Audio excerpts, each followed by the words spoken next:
Masuk ke Madinatul Najah itu tahun 2008 ketika saya naik kelas 5 PMI dan dari An-Najah. An-Najah Bekasi di Pebayuran. Sih simpelnya itu pertama ya jujur aja, pertama ya karena memang diajak teman sama Muhammad Abdurrahman, seangkatan sama saya. Ya, dulu juga kita sama-sama di pondok yang sebelumnya di An-Najah. Habis itu kebetulan orang tuanya ngajak saya dan ngajak orang tua saya, ya udah ke Madinatul Najah aja gitu. Dan ternyata memang itu salah satu yang pertama karena memang teman. Yang kedua, ternyata bayarannya murah gitu.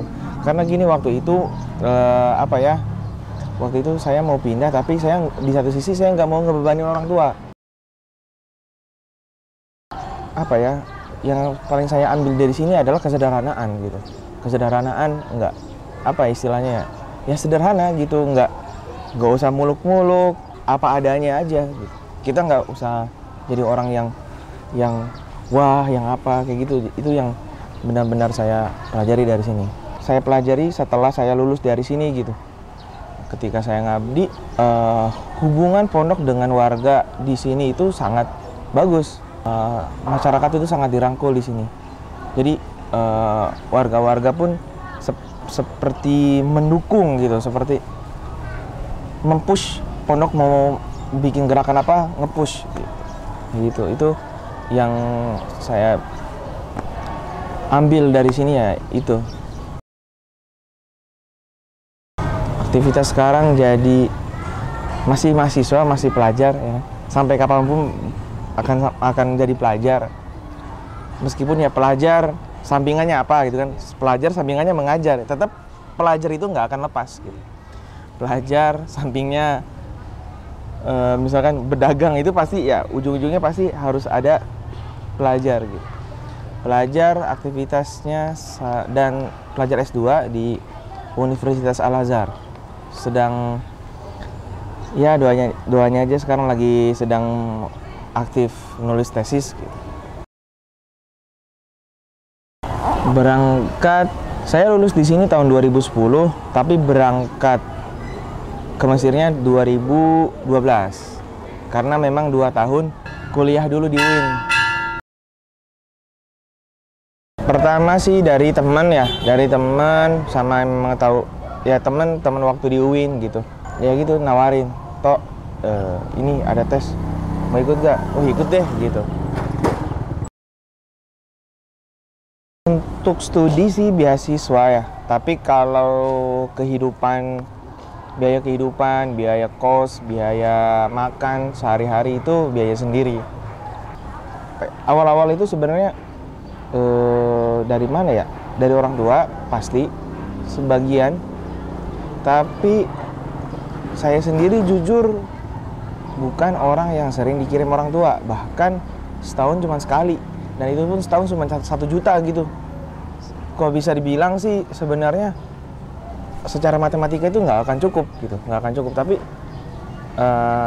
saya akan bilang kalau misalkan kalau yang namanya belajar itu nggak perlu mikirin saya makan apa, terus nanti besok bakal bisa makan apa enggak, bisa bayar kosan apa enggak. Kalau memang tulus kita mau belajar itu pasti dikasih jalan gitu. Nggak tahu itu dari mana, saya juga bingung-bingung dulu bisa bayar itu dari mana gitu. Istilahnya kayak gitu. Ya yang penting tulus aja, nggak ada kita belajar itu nggak ada tendensi apapun kecuali ilmu gitu. Ya udah nanti juga nggak mungkin Allah ninggalin kita gitu. Nggak mungkin Allah nelantarin kita kayak gitu, nggak mungkin. Ya kalau misalkan dapat uang dari mana? Dari Allah jadi. Kalau usaha sih baru sekarang usaha gitu. Bukan usaha sih sebenarnya. Mungkin setelah lulus baru. Jadi kalau pas lagi S1, dulu 4 tahun S1 tuh nyaris nggak usaha atau nyaris nggak kerja gitu ya, bisa dibilang. Nah baru setelah lulus S1, udah punya anak waktu itu, udah nikah dan punya anak, baru ada kerjaan, yaitu mengajar-ngajar bimbel. Bimbel di sana ada beberapa mahasiswa yang membuat seperti markas ya, seperti markas markas bimbingan belajar biasanya untuk orang-orang Malaysia. Nikah di sana 2015. Masih produk Indonesia. Sebenarnya secara umum aja ya, bukan hanya ke Mesir aja gitu, atau ke negara-negara lain pun yang pasti pertama kerja keras ya, niat. Yang penting itu niat sih. Kalau memang niatnya bagus, pasti dorongan hatinya kuat. Jadi nggak mungkin orang kerja keras tapi orang kerja keras nggak ada niat, nggak mungkin. Jadi pasti itu niat dulu. Karena gini, kalau kita lihat orang-orang yang pekerja keras, pasti dia punya niatan yang kuat di situ. Ada sebuah dorongan yang kuat di situ. Itu ya landasannya itu niat. Niatnya yang benar dulu gitu.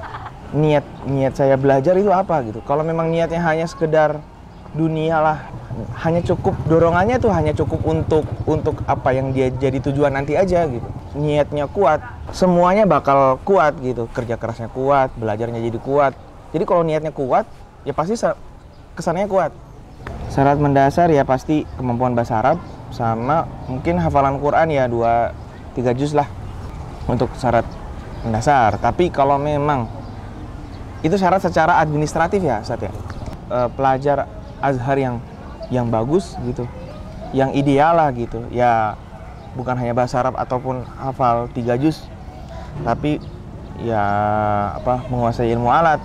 Kalau bisa gitu sebelum ke Mesir itu sudah tahu, sudah setidaknya nggak buta sekali ilmu alat. Ilmu alat itu nahwu, sharf, balaghah. Ilmu alat itu sangat membantu ketika kita di Mesir khususnya ya. Karena itu pondasi yang sangat kuat. Kalau kita punya pondasi itu gampang buat mahamin diktat dulu kuliah gitu. Karena gini, karena rata-rata bisa dibilang rata-rata orang-orang yang bagus di sana pasti dia di Indonesia memang sudah punya bekal bagus gitu. Rata-rata kayak gitu, nggak bisa dibungkiri. Ya udah, untuk Madinah itu aja untuk tetap konsisten, tetap bisa membangun santri, tetap bisa menghidupkan turos. Yang turos Islami itu adalah sebuah harta karun yang besar yang ditinggalkan ulama-ulama kita, karena ya dengan itu kita bisa menghadapin situasi-situasi seperti ini ya karena dengan turos ya. Kalau kita belajar turos, insya Allah kita paham dengan situasi-situasi ini gitu. Ya terus mengabdi, terus konsisten dengan kesederhanaannya. Madinatul Najah itu antara alumninya satu angkatan ke angkatan yang lain mungkin bisa dibilang tidak terlalu banyak kesenjangan apa ya. Jadi bisa melebur alumni Madinatul Najah meskipun beda-beda angkatan. Kayak ketika nongkrong atau ketika duduk, ketika ngumpul itu kayak angkatan sendiri atau kayak teman sendiri. Itu yang yang saya suka juga dari Madinatul Najah. Dan pasti itu kan memang didikan dari pondoknya kayak gitu. Minimal bisa ngasih apa yang saya bisa, yang minimal bisa ngasih apa yang saya dapat, baik apa yang saya dapat dulu di pondok ataupun yang saya dapat ketika kuliah gitu. Terutama bisa menghidupkan turos yang mungkin tidak banyak pondok modern yang takhusus di bidang tersebut gitu. Kalau lulus ya insya Allah sih saya balik lagi ke Madinatul Najah, bisa mengajar, bisa menghidupkan turos di sini. Ya untuk sementara itu ya itu dulu. Ya nggak tahu nanti ke depannya gimana gitu. Kalau bahasa orang Mesirnya sibna lillah gitu, ya udah tarokna lillah. Ya udah kita tinggalin aja sama Allah. Gimana Allah mau ngapain gitu.